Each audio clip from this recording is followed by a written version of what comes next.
Misha is the new 4-star character that's coming out in version 2.0 of Honkai Star Rail. So today we're going to go over his banner and his kit to see how much value he could give to players if they do pull him. Now, I do approach this a little bit differently than the 5-star characters, because since Misha is a 4-star, there's no really guarantee that when you get a 4-star in these banners that you will pull him. So he is a bit of a kind of extra bonus for people who are going to be pulling on the first half banners here in 2.0. So starting out with those banners, I don't think Misha particularly has any special synergy with either of the 5-stars. Since for Black Swan, her gameplay is more focused around dots, whereas for Imbibitor Lunae, he's going to be very skill point hungry, which could have some benefits for Misha as we'll go into, but it also does depend on the consistency of the team in general. So the one character I do want to give some spotlight to that's going to be on those banners is actually Tingyun, because Misha is going to be on the destruction path, so there is going to be some DPS potential there. So Tingyun just works well with really any DPS, being able to buff them and make them do more damage, as well as giving them energy. So that can also be extremely good. So I do think Tingyun is probably the best, benefit from summoning on these banners. And then of course we have Guinaifen, who is not really going to have that much, synergy with Misha, since once again Guinaifen's more of a dot sub DPS kind of character, and Misha doesn't really have any synergy with those dot characters. So moving on to Misha's kit, firstly with a little blurb they give about the character here. So they say that Misha is a DPS character with crowd control capabilities. His ultimate has a chance to freeze enemies, and after allies consume skill points, Misha's ultimate can also unleash additional hits per action. So very interesting kind of playstyle here. Misha focusing on the use of skill points, which every destruction character pretty much has some kind of quote unquote sacrifice that they do in battle, they sacrifice one thing for another thing. For Misha, it's going to be getting benefits from the use of skill points. So starting out with his basic attack, very simple. It just deals ice damage to a single target. Nothing too crazy there. Then for Misha's skill, he will increase the number of hits per action for his next ultimate.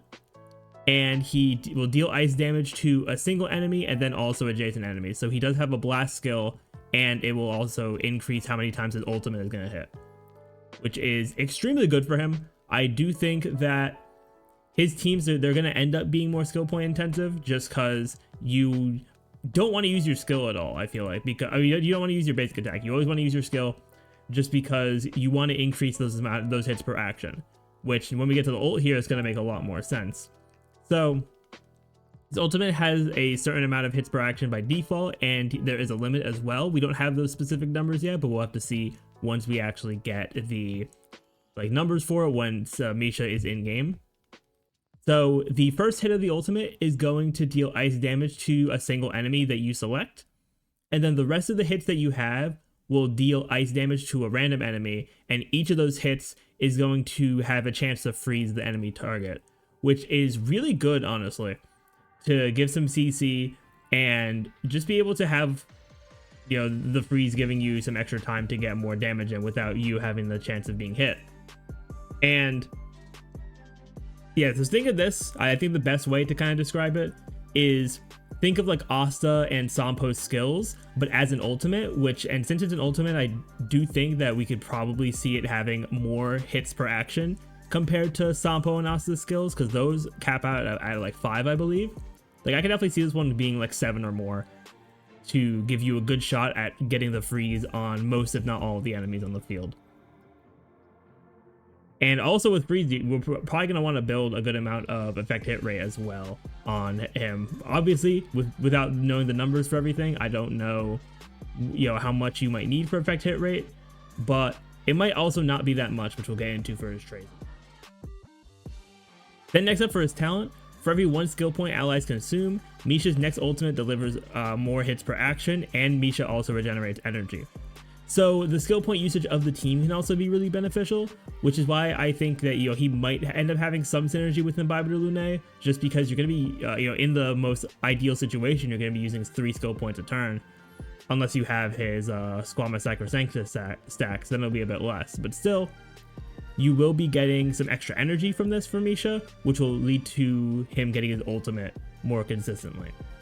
So that will also be very good there as well. Then for his technique, which is, in my opinion, the only cool thing about him, he stops time in a set area, which is considered a dimension, and you can only use one dimension per team. All the enemies in there are completely time stopped, and after you enter battle with enemies in the time stop radius, you'll get some extra hits per action on Misha's next ultimate. So that would be pretty good. I mean, I was kind of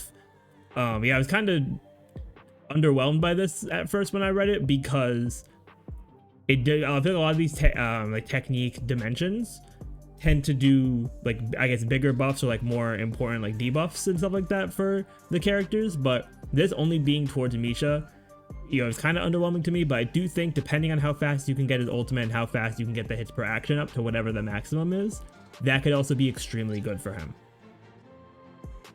Then we have the 3 major traces, which really makes me think that, you know, his build, depending on what the numbers are for like how much effect hit rate you might want to have to maximize the freeze chances, depending on what these numbers are, it might determine how you can end up building your Misha, which is why I'm going to wait to comment about like specific build kind of stuff until we actually have that data in game, because depending on what he can get from these will really make or break what people are planning to put on him.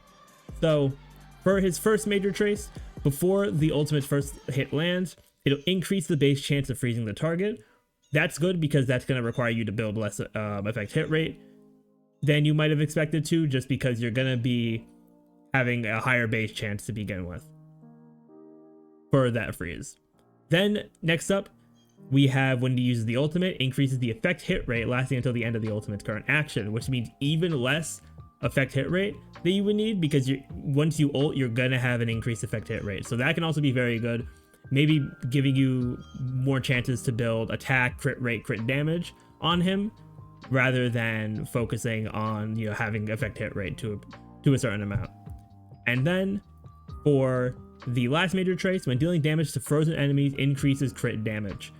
And this is going to be very good too, because because for him, you'll use your ultimate, you'll freeze most if not all the enemies if you have enough hits per action, and then you'll end up for his next attack, when you use his skill, you're going to do some extra crit damage there as well. So that's going to be very solid for him. And also, just to show his level up materials real quick, he does use the new trace materials here, and then also just some new like Penacony Ascension materials as well. So once 2.0 drops, you probably won't be able to immediately, you know, get him fully ascended. It probably will take some time, depending on if you're using like Stellar Jades for refreshes and stuff like that, or if you have fuel. But that is something to keep in mind as well. So I think that overall Misha is going to have some pretty solid value overall. I would say not as much as some of the other like recent 4 stars like Guinaifen, Hanya, and Shui. But I do think, you know, with some testing and seeing what some of these values are going to end up being, I do think Misha will have some decent value for players that do pull him. But yeah, let me know what you think of Misha in the comments down below if you're excited about him. But with that, I want to thank you all for watching. If you enjoyed and haven't already, definitely be sure to leave a like, subscribe to the channel, ring that notification bell, all that fun stuff. But with that, I will see you all next time.